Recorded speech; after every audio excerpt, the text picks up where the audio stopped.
পদ, বিশেষ করে কঠিন বিপদে আপনি যদি পড়ে যান তাহলে মুক্তি লাভের জন্য দোয়া ইউনুস বেশি বেশি পড়বেন। এর পাশাপাশি আরো দুটি আমলে কথা বলতে পারে, যেটা আমার জীবনে বহুবার আমল করে দেখেছি, আমি হাতে হাতে পেয়েছি আলহামদুলিল্লাহ। এক নম্বর হলো দোয়া ইউনুস, আরেকটা হলো ইস্তেগফার।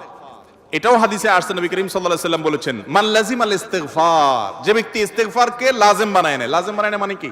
মানে পড়তেই থাকে, থামে না। টয়লেটে গেছে তখন শুধু বন্ধ, খাচ্ছে তখন শুধু বন্ধ, ঘুমাচ্ছে তখন শুধু বন্ধ, আর সারাক্ষণ পড়তেই থাকে ইস্তেগফার। আস্তাগফিরুল্লাহ ওয়া আতুবু ইলাইহি, সাইয়্যিদুল ইস্তেগফার বা যে কোনো ইস্তেগফার, সবচেয়ে ছোট ইস্তেগফার আস্তাগফিরুল্লাহ আস্তাগফিরুল্লাহ। এটা যে পড়তেই থাকে, নবী করিম সাল্লাল্লাহু আলাইহি ওয়াসাল্লাম বলেছেন, তার যে কোনো বিপদ থেকে বের হওয়ার জন্য আল্লাহ তাআলা নিজে পথ দেখায় দেন। এমন ভাবে পথ দেখাবেন সে কল্পনাও করবে না। এবং জীবনে বহুবার আমি আমলটা করে দেখেছি, কঠিন কঠিন বিপদে আল্লাহ তাআলা কিভাবে উদ্ধার করেছেন আমি নিজে অবাক হয়ে গেছি, সারপ্রাইজড হয়ে গেছি। নাম্বার 3, দুরুদ। দুরুদের ক্ষেত্রে